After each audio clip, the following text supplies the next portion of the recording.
بیاں سر شہادت کی اگر تفسیر ہو جائے، مسلمانوں کا قبلہ روزے شبیر ہو جائے۔ سید الشہداء ابا عبداللہ الحسین علیہ السلام 3 شعبان معظم سن 4 ہجری کو مدینہ منورہ میں پیدا ہوئے۔ آپ کا والد گرامی حضرت علی ابن ابی طالب علیہ السلام اور والدہ خاتون جنت دختر رسول حضرت فاطمہ زہرا سلام اللہ علیہا ہیں، اور آپ خاتم المرسلین حضرت محمد مصطفیٰ صلی اللہ علیہ وآلہ وسلم کے نواسے ہیں۔ رسول اکرم نے آپ کا نام بحکم خدا حسین رکھا۔ شیعہ اور سنی تاریخی مصادر کے مطابق پیغمبر خدا صلی اللہ علیہ وآلہ وسلم نے آپ کی ولادت کے وقت آپ کی شہادت کی خبر دی اور آپ کے بارے میں فرمایا، ان الحسین مصباح الہدی و سفینۃ النجات، بے شک حسین ہدایت کے چراغ اور نجات کی کشتی ہے۔ امام حسین علیہ السلام کو 7 سال تک رسول خدا صلی اللہ علیہ وآلہ وسلم نے بہت لاڈ سے پالا۔ آپ کے گلے کے بوسے لیتے، کاندھوں پر سوار کر کے لوگوں کو تعارف کراتے، حسین منی وانا من الحسین، حسین مجھ سے ہیں اور میں حسین سے ہوں۔ امام حسین علیہ السلام 7 ہجری کو یعنی جب 3 سال کے تھے اصحاب کسا میں شامل ہوئے۔ پنجتن پاک کے لیے آیت تطہیر کا نزول ہوا۔ امام حسین علیہ السلام 24 ذی الحج 9 ہجری یعنی صرف 5 سال کے تھے مباہلہ میں شریک ہوئے۔ مباہلہ صدر اسلام میں پیش آنے والا ایک واقعہ ہے جو پیغمبر اکرم صلی اللہ علیہ وآلہ وسلم کی دعوت اسلام کی حقانیت کی دلیل تھی، جس میں رسول خدا صلی اللہ علیہ وآلہ وسلم اور نجران کے عیسائیوں کے مابین مباہلہ ہوا۔ یہ واقعہ پیغمبر اکرم، امام علی، حضرت فاطمہ، امام حسن اور امام حسین کی فضیلت پر دلالت کرتا ہے۔ سورہ آل عمران کی 61ویں آیت میں یہ واقعہ مباہلہ بیان ہوا ہے۔ امام حسین علیہ السلام نے اپنی عمر کے 25 سال خلفائے ثلاثہ کے زمانے میں بسر کیے۔ خلیفہ اول کی خلافت کے آغاز کے وقت آپ کی عمر 7 سال تھی۔ خلیفہ ثانی کے دور میں 9 سال، جبکہ خلیفہ ثالث کی خلافت کے آغاز پر آپ کی عمر مبارک 19 سال تھی۔ امام حسین علیہ السلام کے اس دور کی زندگی کے بارے میں زیادہ معلومات نہیں ہے۔ امام علی علیہ السلام کا دور حکومت۔ مروی ہے کہ لوگوں نے جب امیر المومنین حضرت علی علیہ السلام کی بیعت کی تو امام حسین علیہ السلام نے ایک خطبہ دیا اور آپ علیہ السلام 3 جنگوں میں شریک رہے: جنگ جمل، جنگ صفین اور جنگ نہروان۔ جنگ جمل میں امیر المومنین کے لشکر کے بائیں جانب کو اپنے ذمے لیا اور جنگ صفین میں لوگوں کو جہاد کی طرف رغبت دلانے کے لیے ایک خطبہ دیا اور لشکر کے دائیں جانب کی سپہ سالار تھے، اور جنگ نہروان میں شامی لشکر سے پانی واپس لینے میں بھی آپ شریک تھے۔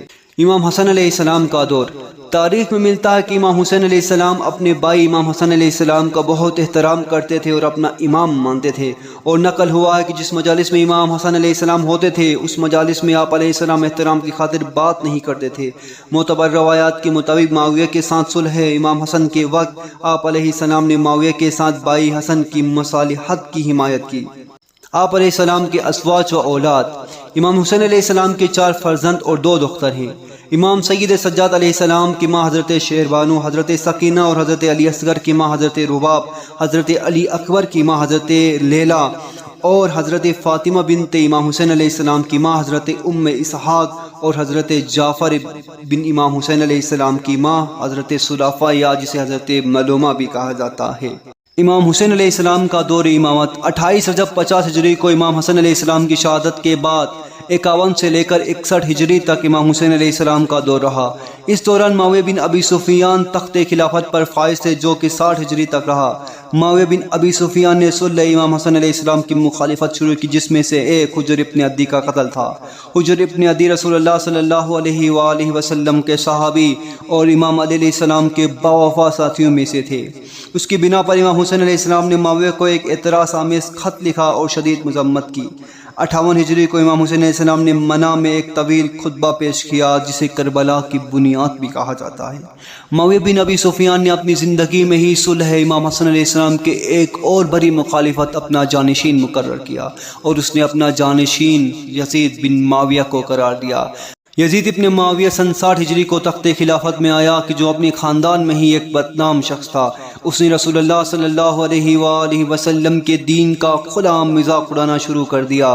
اللہ کے حلال کردہ احکامات کو حرام اور حرام کردہ احکامات کو حلال کہنا شروع کر دیا۔ کھلا عام شراب پیتا تھا اور جس کو چاہے بے گناہ قتل کر دیتا تھا۔ یزید ابن معاویہ نے رسول اکرم صلی اللہ علیہ وآلہ وسلم کے جیت صحابیوں کو اور بالخصوص نفوس امام حسین علیہ السلام کو بیعت کے لیے کہا۔ اس نے اپنے خط میں لکھا کہ میری بیعت نہیں کرنے والوں کو قتل کر دو۔ ولید ابن عتبہ اس زمانے میں والی مدینہ تھے۔ اس نے امام حسین علیہ السلام کو اپنے دربار میں بلوایا اور کہا کہ یزید کی بیعت کرو ورنہ آپ کو قتل کر دیا جائے گا۔ امام حسین علیہ السلام نے پہلے اپنا تعارف کرایا کہ میں نبوت کے گھرانے سے ہوں، میں وہ ہوں کہ جس کے گھر وحی آتی ہے، جس کے گھر ملائکہ کا آنا جانا ہے، اور یزید فاسق ہے، یزید شرابی ہے، یزید قابل احترام نفوس کا قاتل ہے، مجھ جیسا کبھی بھی یزید جیسے کی بیعت نہیں کرے گا۔ امام حسین علیہ السلام عزت کے امام ہے۔ امام عزت نے بیعت سے انکار کیا اور قیام شروع کیا۔ 26 رجب سن 60 ہجری کو یزید کی بیعت کا مطالبہ کیا گیا اور امام حسین علیہ السلام نے اسی وقت قیام شروع کیا، اور صرف 2 دن بعد 28 رجب سن 60 ہجری کو مدینہ الرسول سے مکے کی جانب سفر کیا۔ آپ مکہ اس وجہ سے گئے کیونکہ تمام مسلمان حج اور عمرہ کے لیے ہر جگہ سے خانہ کعبہ آتے تھے۔ امام حسین علیہ السلام 3 شعبان سن 60 ہجری کو مکہ مکرمہ میں وارد ہوئے۔ آپ علیہ السلام نے اپنا پیغام ہر ایک کو پہنچا دیا کہ میں اپنے نانا رسول اللہ کی امت کے اصلاح کے لیے نکلا ہوں، اور میں امر بالمعروف یعنی لوگوں کو نیکی کی طرف دعوت دینے اور نہی عن المنکر یعنی لوگوں کو یزید جیسی برائی سے روکنے نکلا ہوں۔ جو میرا ساتھ دے گا وہ کامیاب و سرفراز ہوگا، اور جو ساتھ نہیں دے گا وہ کبھی عزت کا منہ نہیں دیکھ پائے گا۔ 14 رمضان المبارک سن 60 ہجری کو کوفے والوں کے خطوط امام علیہ السلام کو موصول ہونے شروع ہوئے، جس میں انہوں نے کہا کہ اپنے رسول اللہ، ہم نے یزید ابن معاویہ کی بیعت سے انکار کیا ہے اور ہم آپ کے ساتھ دینے کے لیے تیار ہیں۔ کچھ روایات کے مطابق 40,000 خطوط امام علیہ السلام کو کوفے والوں کے جانب سے موصول ہوئے۔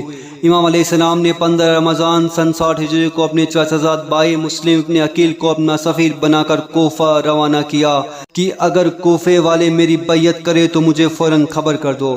مسلم ابن عقیل جب کوفہ پہنچے تو 18,000 کی لشکر نے مسلم ابن عقیل کے ہاتھوں پر بیعت کیا اور کہا کہ ہم حسین ابن علی پر اپنی جان لٹانے کے لیے تیار ہیں۔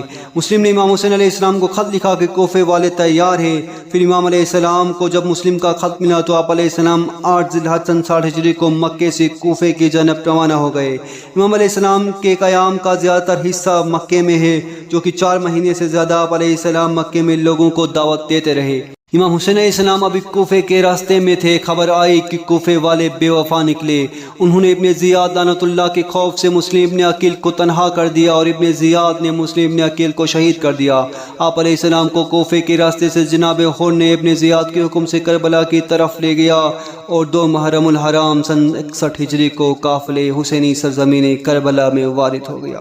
7 محرم الحرام کو ظالموں نے امام حسین علیہ السلام کا پانی بند کیا، اور امام حسین علیہ السلام کے ساتھ اس کے بچے، عورتیں اور بزرگ شامل تھے۔ 9 محرم الحرام 61 ہجری کو عمر سعد نے اعلان جنگ کیا، اور امام حسین علیہ السلام نے 1 رات کی مہلت کا مطالبہ کیا۔ شب عاشوراء امام حسین علیہ السلام کے ساتھ 72 انصار با وفا موجود تھے۔ امام حسین علیہ السلام نے ان سب سے کہا کہ میں اپنی بیعت اٹھا لیتا ہوں، آپ نے یہاں تک میرا ساتھ دیا، اللہ آپ کو جنت دے گا، آپ میں سے جو بھی جانا چاہتا ہے چلا جائے۔ امام حسین علیہ السلام نے رات کو چراغ بھی بجھا دیا اور کہا کہ اندھیرے کا فائدہ اٹھا کر چلے جاؤ، لیکن جب چراغ دوبارہ جلایا تو دیکھا کہ مولا حسین علیہ السلام کی طرف سب روتے ہوئے دیکھ رہے تھے، اور ایک ایک کھڑے ہو کر کہہ رہے تھے کہ مولا، ہماری جنت تو آپ ہے، اگر ہمیں 1000 بار زندہ کیا جائے، 1000 بار موت دی جائے تو پھر بھی آپ کو تنہا نہیں چھوڑیں گے۔ عصر عاشور کو وہ وقت بھی آیا کہ تمام اصحاب حسین علیہ السلام، اولاد امام حسین علیہ السلام اور امام حسین علیہ السلام کا علمدار حضرت عباس بھی شہید ہو گئے۔ آپ علیہ السلام یزیدی لشکر کے پاس اپنے 6 مہینے کا بیٹا حضرت علی اصغر کو لے گئے، جو کہ 3 دنوں سے پیاسے تھے، لیکن ظالموں نے 6 مہینے کے بچے کو نیزہ مار کر شہید کر دیا، اور بالآخر حسین ابن علی علیہ السلام میدان کربلا میں وطر موتور یعنی تن و تنہا ہو گئے۔ 10 محرم الحرام سن 61 ہجری کو نواسے رسول جگر گوشے بطول حضرت امام حسین علیہ السلام کو حالت سجدے میں شہید کر دیا گیا۔